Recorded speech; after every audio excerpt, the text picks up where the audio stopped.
The Cultured Bumpkin with J.C. Jacobson. Just because you're a bumpkin doesn't mean you can't be cultured. Well, hey, welcome to episode 4, and today I'm going to share with you the story of Rip Van Winkle by Washington Irving. It is a great, hilarious story about a lazy fella with an overbearing wife that makes him do all the stuff around the house that he never wanted to do. And, of course, he didn't do it. He was just lazy at his own place, but he would help everybody else with their stuff. He was a real, what the Bible might call a busybody. He was a busybody in other men's matters. He was a gossip and a doer of other people's business, but he was a nice guy. And this is just a funny story. I mean, this was written in the early 1800s, and this is hilarious. One thing I like about it, a lot of big words. This was how the farmers used to get their entertainment, and they knew what these words meant. I had to look probably 50 of these words up. And but yet even in the context and the way it flows, a lot of them you kind of just, oh, okay, well, I know what that word means just by the way it's used in the sentence. This is a masterpiece of telling a story. This is great, great stuff. I really hope you like it. It's very funny. Washington Irving, who was named after George Washington, was born in 1783, right after the American Revolution. And you'll see the many references to the pre- and post-revolutionary America in this story, because Rip Van Winkle goes to sleep. We're all familiar with the story. Goes to sleep before the war, wakes up after the war, and that's sort of a point of a lot of the jokes in the story. Great story. I hope you really like it. So, without further ado, Rip Van Winkle. Whoever has made a voyage up the Hudson must remember the Catskill Mountains. They are a dismembered branch of the great Appalachian family and are seen away to the west of the river, swelling up to a noble height and lording it over the surrounding country. Every change of season, every change of weather, indeed every hour of the day produces some change in the magical hues and shapes of these mountains, and they are regarded by all the good wives, far and near, as perfect barometers. When the weather is fair and settled, they are clothed in blue and purple and print their bold outlines on the clear evening sky. But sometimes, when the rest of the landscape is cloudless, they will gather a hood of gray vapors about their summits, which, in the last rays of the setting sun, will glow and light up like a crown of glory. At the foot of these fairy mountains, the voyager may have descried the light smoke circling up from a village, whose shingle roofs gleam among the trees just where the blue tints of the upland melt away into the fresh green of the nearer landscape. It is a little village of great antiquity, having been founded by some of the Dutch colonists in the early times of the province, just about the beginning of the government of the good Peter Stuyvesant. May he rest in peace. And there were some of these houses of the original settlers standing within a few years, built of small yellow bricks brought from Holland, having latticed windows and gable fronts surmounted by weathercocks. In that same village, and in one of these very houses, which, to tell the precise truth, was sadly time-worn and weather-beaten, there lived many years since, while the country was yet a province of Great Britain, a simple, good-natured fellow of the name of Rip Van Winkle. He was a descendant of the Van Winkles who figured so gallantly in the chivalrous days of Peter Stuyvesant and accompanied him to the siege of Fort Christiana. He inherited, however, but little of the martial character of his ancestors. I have observed that he was a simple, good-natured man. He was, moreover, a kind neighbor and an obedient, hen-pecked husband. Indeed, to the latter circumstance might be owing that meekness of spirit which gained him such universal popularity. For those men are most apt to be obsequious and conciliating abroad, who are under the discipline of shrews at home. Their tempers, doubtless, are rendered pliant and malleable in the fiery furnace of domestic tribulation, and a certain lecture so worth all the sermons in the world for teaching the virtues of patience and long-suffering. A termagant wife may, therefore, in some respects, be considered a tolerable blessing, and if so, Rip Van Winkle was thrice blessed. Certain it is that he was a great favorite among all the good wives of the village, who, as usual with the amiable sex, took his part in all family squabbles, and never failed, whenever they talked those matters over in their evening gossipings, to lay all the blame on Dame Van Winkle. The children of the village, too, would shout with joy whenever he approached. He assisted at their sports, made their playthings, taught them to fly kites and shoot marbles, and told them long stories of ghosts, witches, and Indians. Whenever he went dodging about the village, he was surrounded by a troop of them, hanging on his shirts, clambering up his back, and playing 1,000 tricks on him with impunity. And not a dog would bark at him throughout the neighborhood. The great error in Rip's composition was an insuperable aversion to all kinds of profitable labor. It could not be from the want of assiduity or perseverance, for he would sit on a wet rock with a rod as long and heavy as a Tartar's lance, and fish all day without a murmur, even though he should not be encouraged by a single nibble. He would carry a fowling piece. Fowling piece is an old school term for shotgun. Use it to shoot fowls, etc. Trudging through the woods and swamps and up the hill and down dale to shoot a few squirrels or wild pigeons. Ha-ha, what'd I tell you? He would never refuse to assist a neighbor even in the roughest toil, and was a foremost man at all country frolics for husking Indian corn or building stone fences. The women of the village, too, used to employ him to run their errands and to do such little odd jobs as their less obliging husbands would not do for them. In a word, Rip was ready to attend anybody's business but his own. But as to doing family duty and keeping his farm in order, he found it impossible. In fact, he declared it was of no use to work on his farm. It was the most pestilent little piece of ground in the whole country. Everything about it went wrong and would go wrong, in spite of him. His fences were continually falling to pieces. His cow would either go astray or get among the cabbages. Weeds were sure to grow quicker in his fields than anywhere else. The rain always made a point of setting in just as he had some outdoor work to do, so that though his patrimonial estate had dwindled away under his management, acre by acre, until there was little more left than a mere patch of Indian corn and potatoes, yet it was the worst-conditioned farm in the neighborhood. His children, too, were as ragged and wild as if they belonged to nobody. His son Rip, an urchin begotten in his own likeness, promised to inherit the habits with the old clothes of his father. He was generally seen trooping like a colt at his mother's heels, equipped in a pair of his father's cast-off galligaskins, which he had much ado to hold up with one hand, as a fine lady does her train in bad weather. Rip Van Winkle, however, was one of those happy mortals of foolish, well-oiled dispositions who take the world easy, eat white bread or brown, whichever can be got with least thought or trouble, and would rather starve on a penny than work for a pound. If left to himself, he would have whistled life away in perfect contentment, but his wife kept continually dinning in his ears about his idleness, his carelessness, and the ruin he was bringing on his family. Morning, noon, and night her tongue was incessantly going, and everything he did or said was sure to produce a torrent of household eloquence. Rip had but one way of replying to all lectures of the kind, and that, by frequent use, had grown into a habit. He shrugged his shoulders, shook his head, cast up his eyes, but said nothing.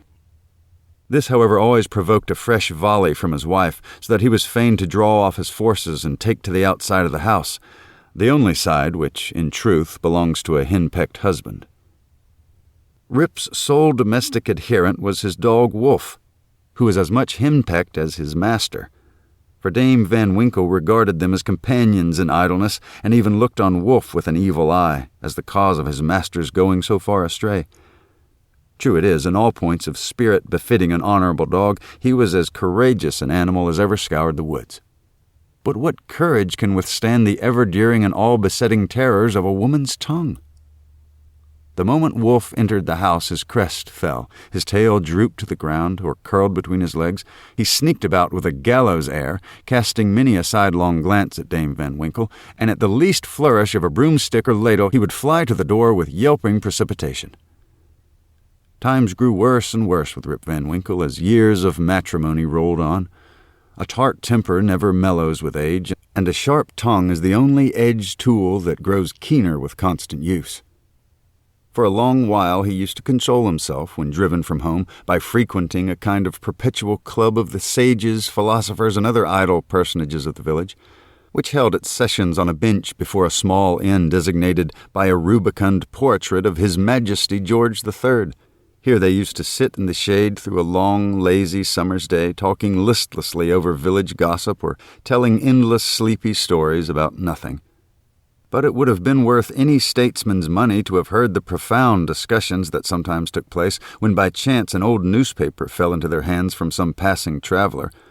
How solemnly they would listen to the contents, as drawled out by Derrick Van Bummel, the schoolmaster, a dapper, learned little man who was not to be daunted by the most gigantic words in the dictionary, and how sagely they would deliberate upon public events some months after they had taken place. The opinions of this junto were completely controlled by Nicholas Vedder, a patriarch of the village and landlord of the inn, at the door of which he took his seat from morning till night, just moving sufficiently to avoid the sun and keep in the shade of a large tree, so that the neighbors could tell the hour by his movements as accurately as by a sundial. It is true he was rarely heard to speak, but smoked his pipe incessantly. His adherents, however, for every great man has his adherents, perfectly understood him and knew how to gather his opinions. When anything that was read or related displeased him, he was observed to smoke his pipe vehemently and to send forth short, frequent, and angry puffs. But when pleased, he would inhale the smoke slowly and tranquilly and emit it in light and placid clouds. And sometimes, taking the pipe from his mouth and letting the fragrant vapor curl about his nose, would gravely nod his head in token of perfect approbation. From even this stronghold the unlucky Rip was at length routed by his termagant wife, who would suddenly break in upon the tranquillity of the assemblage and call the members all to naught. Nor was that august personage, Nicholas Vedder himself, sacred from the daring tongue of this terrible virago, who has charged him outright with encouraging her husband in habits of idleness. Poor Rip was at last reduced almost to despair, and his only alternative to escape from the labor of farm and clamor of his wife was to take gun in hand and stroll away into the woods. Here he would sometimes seat himself at the foot of a tree and share the contents of his wallet with Wolf, with whom he sympathized as a fellow sufferer in persecution. "Poor Wolf," he would say, "thy mistress leads thee a dog's life of it. But never mind, my lad, whilst I live thou shalt never want a friend to stand by thee." Wolf would wag his tail, look wistfully in his master's face, and if dogs can feel pity, I verily believe he reciprocated the sentiment with all his heart. In a fine ramble of the kind, on a fine autumnal day, Rip had subconsciously scrambled to one of the highest parts of the Catskill Mountains. He was after his favorite sport of squirrel shooting, and the still solitudes had echoed and re-echoed with the reports of his gun. Panting and fatigued, he threw himself, late in the afternoon, on a green knoll covered with mountain herbage that crowned the brow of a precipice. From an opening between the trees, he could overlook all the lower country for many a mile of rich woodland. He saw at a distance the lordly Hudson, far, far below him, moving on its silent but majestic course, with the reflection of a purple cloud or the sail of a lagging bark here and there sleeping on its glassy bosom, and at last losing itself in the blue highlands. On the other side he looked down into a deep mountain glen, wild, lonely, and shagged, the bottom filled with fragments from the impending cliffs, and scarcely lighted by the reflected rays of the setting sun. For some time Rip lay musing on this scene. Evening was gradually advancing. The mountains began to throw their long blue shadows over the valleys. He saw that it would be dark long before he could reach the village, and he heaved a heavy sigh when he thought of encountering the terrors of Dame Van Winkle. As he was about to descend, he heard a voice from a distance hallooing, "Rip Van Winkle! Rip Van Winkle!" He looked round, but could see nothing but a crow winging its solitary flight across the mountain. He thought his fancy must have deceived him, and turned again to descend, when he heard the same cry ring through the evening air, "Rip Van Winkle! Rip Van Winkle!" At the same time, Wolf bristled up his back and, giving a low growl, skulked to his master's side, looking fearfully down into the glen. Rip now felt a vague apprehension stealing over him. He looked anxiously in the same direction, and perceived a strange figure slowly toiling up the rocks and bending under the weight of something he carried on his back. He was surprised to see any human being in this lonely and unfrequented place, but supposing it to be someone of the neighborhood in need of his assistance, he hastened down to yield it. On nearer approach, he was still more surprised at the singularity of the stranger's appearance. He was a short, square-built old fellow with thick, bushy hair and a grizzled beard. His dress was of the antique Dutch fashion, a cloth jerkin strapped around the waist, several pair of breeches, the outer one of ample volume decorated with rows of buttons down the side and bunches at the knees. He wore on his shoulder a stout keg that seemed full of liquor, and made signs for Rip to approach and assist him with the load. Though rather shy and distrustful of this new acquaintance, Rip complied with his usual alacrity, and mutually relieving one another, they clambered up a narrow gully, apparently the dry bed of a mountain torrent. As they ascended, Rip every now and then heard long rolling peals, like distant thunder, that seemed to issue out of a deep ravine, or rather cleft, between lofty rocks toward which their rugged path conducted. He paused for an instant, but supposing it to be the muttering of one of those transient thunder showers which often take place in mountain heights, he proceeded. Passing through the ravine, they came to a hollow, like a small amphitheater, surrounded by perpendicular precipices, over the brinks of which impending trees shot their branches, so that you only caught a glimpse of the azure sky and the bright evening cloud. During the whole time, Rip and his companion had labored on in silence, for though the former marveled greatly what could be the object of carrying a keg of liquor up this wild mountain, yet there was something strange and incomprehensible about the unknown that inspired awe and checked familiarity. On entering the amphitheater, new objects of wonder presented themselves. On a level spot in the center was a company of odd-looking personages playing at ninepins. They were dressed in a quaint, outlandish fashion. Some wore short doublets, others jerkins with long knives in their belts, and most of them had enormous breeches of similar style with that of the guides. Their visages, too, were peculiar. One had a large beard, broad face, and small piggish eyes. The face of another seemed to consist entirely of nose, and was surmounted by a white sugar-loaf hat set off with a little red cock's tail. They all had beards of various shapes and colors.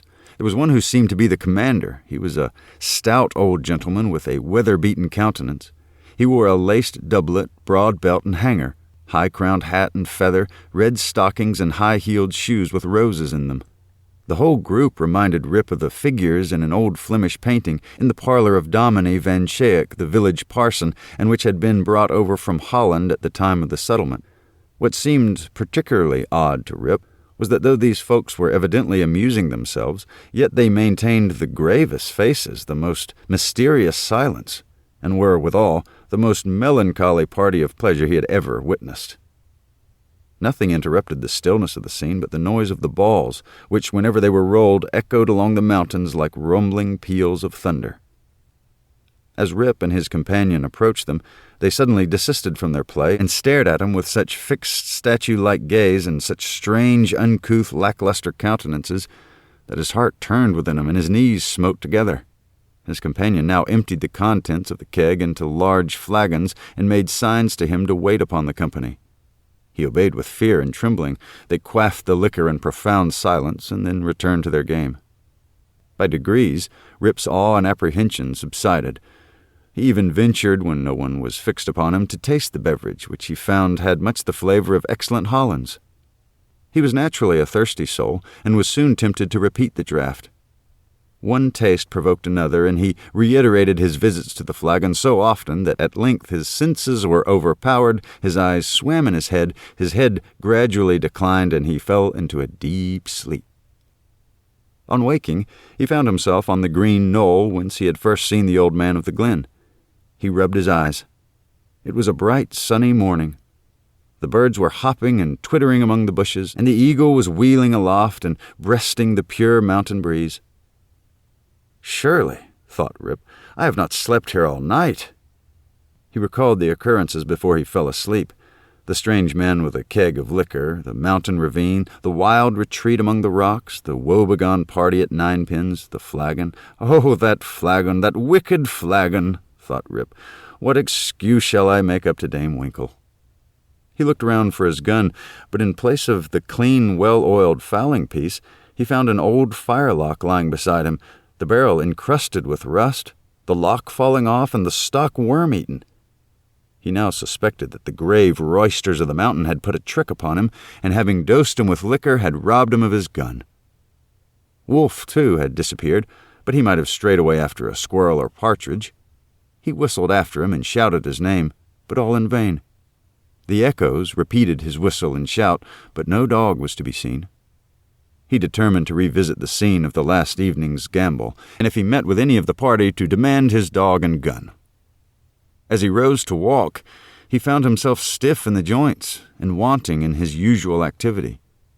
"These mountain beds do not agree with me," thought Rip, "and if this frolic should lay me up with a fit of the rheumatism, I shall have a blessed time with Dame Van Winkle." With some difficulty he got down into the glen. He found the gully up which he and his companion had ascended the preceding evening, but to his astonishment a mountain stream was now foaming down it, leaping from rock to rock and filling the glen with babbling murmurs. He, however, made shift to scramble up its sides, working his toilsome way through thickets of birch, sassafras, and witch hazel, and sometimes tripped up or entangled by the wild grapevines that twisted their coils or tendrils from tree to tree, and spread a kind of network in his path. At length he reached where the ravine had opened through the cliffs to the amphitheater. But no traces of such opening remained. The rocks presented a high, impenetrable wall over which the torrent came tumbling in a sheet of feathery foam, and fell into a broad, deep basin, black from the shadows of the surrounding forest. Here, then, poor Rip was brought to a stand. He again called and whistled after his dog. He was only answered by the cawing of a flock of idle crows, sporting high in air about a dry tree that overhung a sunny precipice, and who, secure in their elevation, seemed to look down and scoff at the poor man's perplexities. What was to be done? The morning was passing away, and Rip felt famished for want of his breakfast. He grieved to give up his dog and gun. He dreaded to meet his wife, but it would not do to starve among the mountains. He shook his head, shouldered the rusty firelock, and with a full heart of trouble and anxiety turned his steps homeward. As he approached the village, he met a number of people, but none whom he knew, which somewhat surprised him, for he had thought himself acquainted with everyone in the country round. Their dress, too, was a different fashion from that to which he was accustomed. They all stared at him with equal marks of surprise, and whenever they cast their eyes upon him, invariably stroked their chins. The constant recurrence of this gesture induced Rip involuntarily to do the same, when to his astonishment he found his beard had grown a foot long. He had now entered the skirts of the village. A troop of strange children ran at his heels, hooting after him and pointing at his gray beard. The dogs, too, not one of which he recognized for an old acquaintance, barked at him as he passed. The very village was altered. It was larger and more populous. There were rows of houses which he had never seen before, and those which had been his familiar haunts had disappeared. Strange names were over the doors, strange faces at the window. Everything was strange. His mind now misgave him. He began to doubt whether both he and the world around him were not bewitched. Surely this was his native village, which he had left but the day before. There stood the Catskill Mountains. There ran the silver Hudson at a distance. There was every hill and dale precisely as it had always been. Rip was sorely perplexed. "That flagon last night," he thought, "has addled my poor head sadly." It was with some difficulty that he found the way to his own house, which he approached with silent awe, expecting every moment to hear the shrill voice of Dame Van Winkle. He found the house had gone to decay, the roof fallen in, the windows shattered, and the doors off the hinges. A half-starved dog that looked like Wolf was skulking around it. Rip called him by name, but the cur snarled, showed his teeth, and passed on. This was an unkind cut indeed. "My very dog," sighed poor Rip, "has forgotten me." He entered the house, which, to tell the truth, Dame Van Winkle had always kept in neat order. It was empty, forlorn, and apparently abandoned. This desolateness overcame all his connubial fears. He called loudly for his wife and children. The lonely chambers rang for a moment with his voice, and then all again was silence. He now hurried forth and hastened to his old resort, the village inn, but it too was gone. A large, rickety wooden building stood in its place, with great gaping windows, some of them broken and mended with old hats and petticoats, and over the door was painted, "The Union Hotel by Jonathan Doolittle."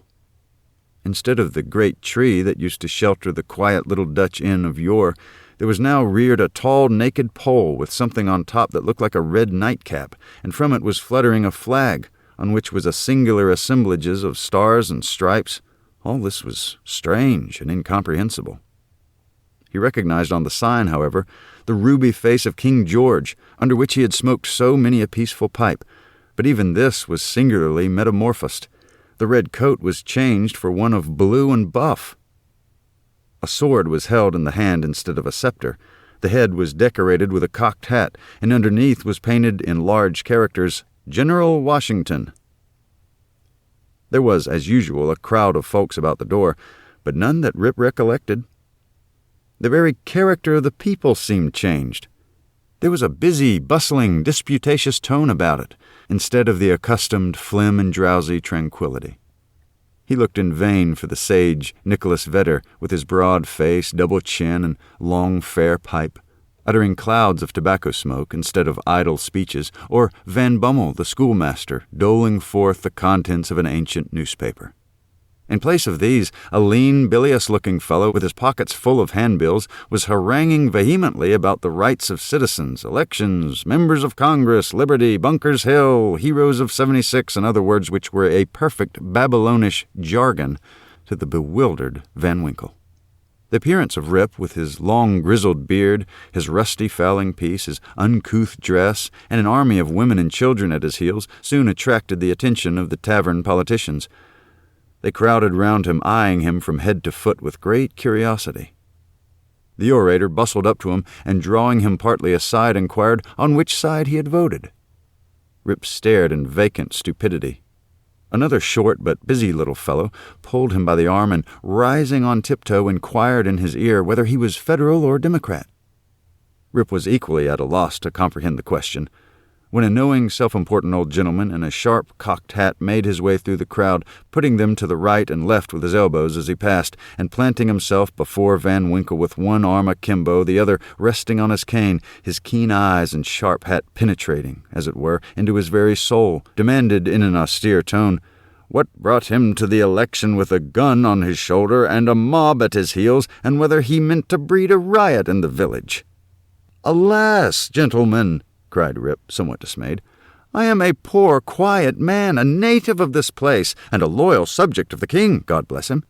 Here a general shout burst from the bystanders. "A Tory! A Tory! A spy! A refugee! Hustle him! Away with him!" It was with great difficulty that the self-important man in the cocked hat restored order, and having assumed a tenfold austerity of brow, demanded again of the unknown culprit what he came there for, and whom he was seeking. The poor man humbly assured him that he meant no harm, but merely came there in search of some of his neighbors, who used to keep about the tavern. "Well, who are they then? Name them." Rip bethought himself a moment and inquired, "Where's Nicholas Vedder?" There was a silence for a little while. Then an old man replied in a thin, piping voice, "Nicholas Vedder? Why, he is dead and gone these 18 years. There was a wooden tombstone in the church's yard that used to tell all about him, but that's rotten and gone too." "Where's Brom Dutcher?" "Oh, he went off to the army in the beginning of the war. Some say he was killed at the storming of Stony Point. Others say he was drowned in a squall at the foot of Anthony's Nose. I don't know. He never came back again." "Where's Van Bummel, the schoolmaster?" "He went off to the wars, too, and was a great militia general, and is now in Congress." Rip's heart died away at the beginning of these sad changes in his home and friends, and finding himself thus alone in the world, every answer puzzled him, too, by treating of such enormous lapses of time, of matters which he could not understand. War, Congress, Stony Point? He had no courage to ask after any more friends, but cried out in despair, "Does nobody here remember Rip Van Winkle?" "Oh, Rip Van Winkle," explained two or three. "Oh, to be sure, there's Rip Van Winkle yonder leaning against the tree." Rip looked and beheld a precise counterpart of himself as he went up the mountain, apparently as lazy and certainly as ragged. The poor fellow was now completely confounded. He doubted his own identity and whether he was himself or another man. In the midst of his bewilderment, the man in the cocked hat demanded who he was and what was his name. "Who knows?" exclaimed he, at his wit's end. "I'm not myself. I'm somebody else. That's me yonder. No, that's somebody else got into my shoes. I was myself last night, but I fell asleep on the mountain, and they've changed my gun, and everything's changed, and I'm changed, and I can't tell what's my name or who I am." The bystanders began now to look at each other, nod, wink significantly, and tap their fingers against their foreheads. There was a whisper also about securing the gun and keeping the old fellow from doing mischief, the very suggestion of which the self-important man in the cocked hat retired with some precipitation. At this critical moment, a fresh, comely woman pressed through the throng to get a peep at the gray-bearded man. She had a chubby child in her arms, which, frightened at his looks, began to cry. "Hush, Rip," cried she. "Hush, you little fool, the old man won't hurt you." The name of the child, the air of the mother, the tone of her voice, all awakened a train of recollections in his mind. "What is your name, my good woman?" asked he. "Judith Gardenier." "And your father's name?" "Ah, poor man. Rip Van Winkle was his name, but it's 20 years since he went away from home with his gun and never has been heard of since. His dog came home without him, but whether he shot himself or was carried away by Indians, nobody can tell. I was then but a little girl." Rip had but one more question to ask, but he put it in a faltering voice. "Where's your mother?" "Oh, she died too, but a short time since. She broke a blood vessel in a fit of passion at a New England peddler." There was a drop of comfort, at least, in this intelligence. The honest man could contain himself no longer. He caught his daughter and her child in his arms. "I am your father!" cried he. "Young Rip Van Winkle once, old Rip Van Winkle now. Does anybody know poor Rip Van Winkle?" All stood amazed, until an old woman, tottering out from among the crowd, put her hand to her brow and, peering under it in his face for a moment, exclaimed, "Sure enough, it's Rip Van Winkle. It is himself. Welcome home again, old neighbor. Where have you been these 20 long years?"